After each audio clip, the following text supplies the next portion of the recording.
ఉగాదికి ఒక వారం రోజులు ఉందనగా సుశీలమ్మ కాస్త ఇంటికి వస్తుంది. ఇంటికి రావడంతో అదేంటమ్మా మమ్మల్ని ఉగాదికి రమ్మని నువ్వొచ్చావేంటి అని చెప్పాను. కానీ ఏమీ లేదులేరా, మీ అందరికీ బట్టలు తీయాలనుకున్నాను, కానీ ఆ పల్లెటూరులో బట్టలు సరిగ్గా ఉండవు కదా, అదే ఇక్కడ అనుకో 3 జంటలతో పాటు మీ జంటకు కూడా బట్టలు తీస్తే అలాగే ఆ మౌనిక వాళ్ళకి కూడా తీయాలని, ఈ 5 జంటలకి బట్టలు తీయాలని బాలు మీనాని తీసుకువెళ్ళి తీద్దామన్న ఉద్దేశంతోనే ఇక్కడికి వచ్చేసానురా. అందరితో పాటు కలిసి వెళ్ళిపోదాము ఒక 2-3 రోజుల్లో అనగానే సరేనమ్మా అని చెప్పి సుశీలమ్మ, బాలు ఇంకా మీనా వీళ్ళంతా కూడా సంతోషంగా నవ్వుకుంటూ ఇంకా సుశీలమ్మనైతే మీనా వాళ్ళ గదిలోనే పడుకోబెట్టుకుంటారు. ఇంకా అలాగే సంతోషంగా మాట్లాడుకుంటారు. మీనా ప్రతిరోజు ఉదయాన్నే తెల్లవారుజామున లేచి ఇంకా పూలు తెచ్చుకోవడానికి వెళ్ళడం, ప్రభావతితో పనులు చేయించడం సుశీలమ్మ ఇలా జరుగుతూ ఉంటుంది. ఇంకొక రోజు మీనా అయితే గదిలోకి వచ్చి ఇంట్లోకి వచ్చి ఇప్పుడే వస్తానమ్మమ్మ గారు అంటూ గదిలోకి వెళ్తుందే కానీ ఎంతసేపటికి రాదు. అదేంటి సత్యం, మీనా బయటికి పూలకొట్ట దగ్గరికి వెళ్ళింది అనగానే లేదమ్మా నేను ఇప్పుడే బయట నుంచి వస్తున్నాను, పూలకొట్ట దగ్గర మీనా లేదు అనగానే పైకి వెళ్ళిందిరా, వెళ్ళి సుమారు అరగంట అవుతుంది, ఇప్పుడుకొచ్చి రాలేదు అనగానే ఏమైందో ఏంటో పద చూద్దామని చెప్పి సుశీలమ్మ ఇటు మీనా సత్యం ఇద్దరు కూడా పైకి వెళ్తారు. అప్పటికే మీనా కళ్ళు తిరిగి కింద పడిపోయి ఉండటంతో అమ్మ మీనా అంటూ కంగారుగా వెళ్ళి మీనా తలను కాస్త సుశీలమ్మ ఒళ్ళో పడుకోబెట్టుకుని ఒరే సత్యం నీళ్ళు తీసుకురారా అనగానే మొహం మీద నీళ్లు చల్లుతారు. నీళ్లు చల్లినా స్పృహలోకి రాదు.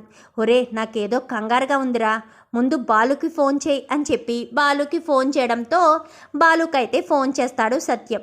ఇంకా అప్పుడే ట్రిప్ ఒకటి దింపేసి వచ్చి అలా స్టాండ్లో కూర్చుని ఉండగా సత్యం ఫోన్ చేయడంతో ఏంటి నాన్న అనగానే మీనా కళ్ళు తిరిగి పడిపోయిందిరా అని చెప్పనేసరికి గబగబా ఇంటికి వచ్చేసరికి అప్పటికే సుశీలమ్మ కాస్త మీనా చేతిని పట్టుకొని చూడడం, మీనా ప్రెగ్నెంట్ అన్న విషయం తెలుసుకోవడం జరుగుతుంది. వచ్చావా, ఇంత పని చేస్తావని కలలో కూడా అనుకోలేదురా అనగానే నేనేం చేశానే, నన్ను అంటున్నావేంటి, దాని చేత పూలకొట్టు పెట్టించడమే నేను చేసిన తప్ప ఏంటి అని చెప్పాను. కానీ అది కాదురా, నువ్వు తండ్రి కాబోతున్నావు అని చెప్పనేసరికి ఒక్కసారిగా అంతా కూడా సంతోషపడతారు. ప్రభావతి, ఇటు మనోజు, రోహిణి మాత్రం కళ్ళల్లో నిప్పులు పోసుకుంటారు.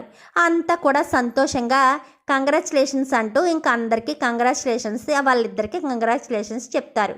అమ్మా మీనా అని చెప్పనేసరికి ఇలా కూర్చోమ్మా, ఇక మీదట నువ్వు బరువు పనులు చేయకూడదు, జాగ్రత్తగా ఉండాలి అని చెప్పనేసరికి వదిన ప్రెగ్నెంట్ అయిన శుభ సందర్భంలో నేను వెళ్ళి స్వీట్ చేసి తీసుకొస్తాను అంటూ రవి కాస్త వంటగదిలోకి వెళ్ళి స్వీట్ చేసి తయారు చేసి తీసుకొస్తాడు.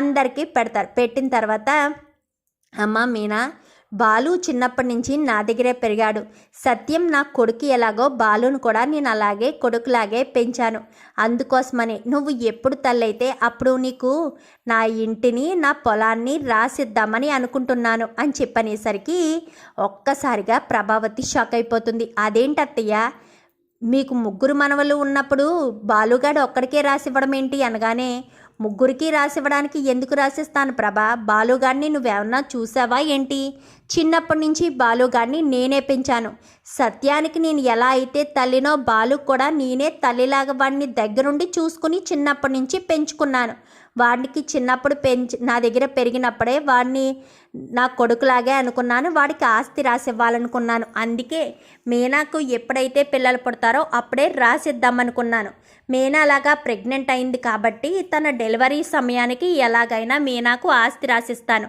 పొలము ఇల్లు రాసిస్తానరా సత్యం అని చెప్పనేసరికి నీ ఇష్టమమ్మా అని చెప్పనగానే సరేనని ఇంకా అందరూ సంతోషిస్తారు.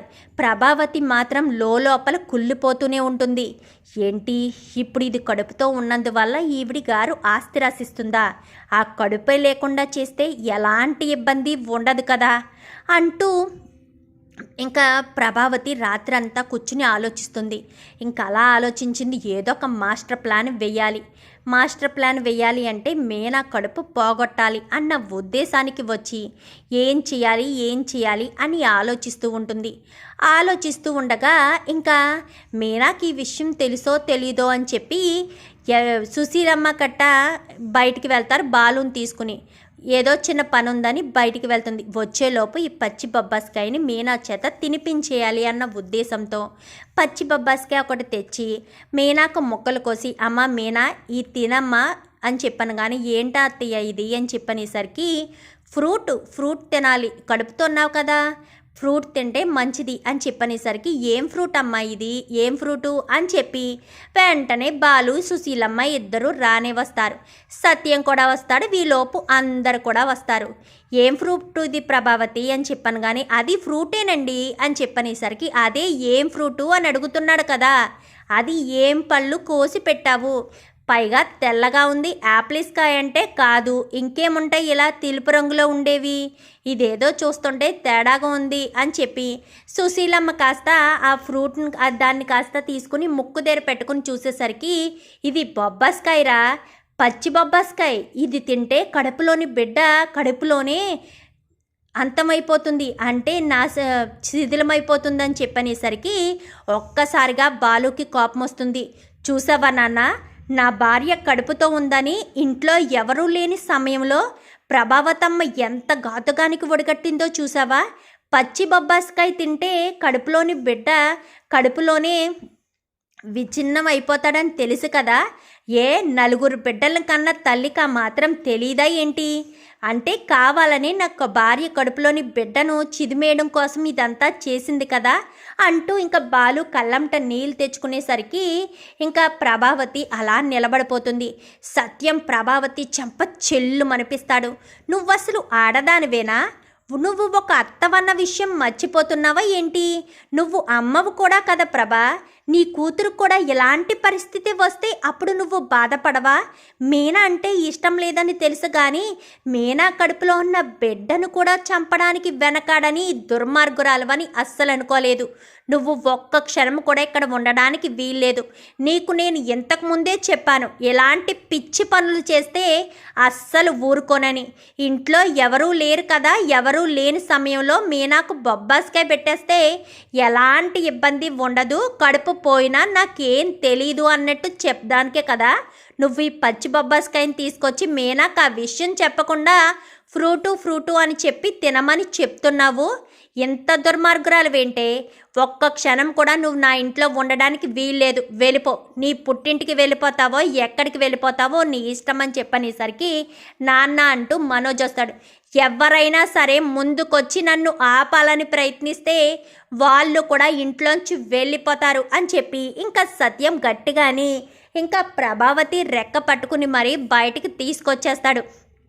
అది కాదండి, అది కాదండి అని చెప్పాను. కానీ ఏంటది కాదు, నీకు తెలియక చేసావా, తెలిసే చేసావు కదా, మేము అడుగుతున్నా కానీ సమాధానం చెప్పకుండా మాట దాటేసావంటేనే నీకు ఖచ్చితంగా బచ్చి బొబ్బాస్కాయ తింటే ఏం జరుగుతుందో తెలుసు, అయినా నీకు తెలియకపోవడం ఏంటే, 5 బిడ్డలను కన్నావు, ఆ మాత్రం నీకు తెలియదా ఏంటి, ఎంత దారుణంగా ఎంత దుర్మార్గంగా ప్రవర్తిస్తావా, చిచ్చి, నిన్నసలు ఆడది అని అనడానికి కూడా అసహ్యంగా ఉంది, నీలాంటి దాన్ని నేను ఎందుకు చేసుకున్నానో అని ఇప్పుడు బాధపడుతున్నాను, పెళ్ళైనప్పటి నుంచి బాధపడుతూనే ఉన్నాను, ఈరోజు నిన్ను చూస్తుంటే నాకు అసహ్యం కలుగుతుంది అంటూ సత్యం కాస్త ప్రభావతిని బయటికి లాక్కొస్తాడు. చూద్దాం మరి రాబోయే ఎపిసోడ్స్లో ఏం జరుగుతుందో. వీడియో నచ్చితే లైక్ చేయండి, ఛానల్ని సబ్స్క్రైబ్ చేసుకోండి, పక్కనే ఉన్న బెల్ సింబల్లో ఆల్ పై క్లిక్ చేయండి. ఎలా చేయడం వల్ల అందరికంటే ముందుగా చూడవచ్చు.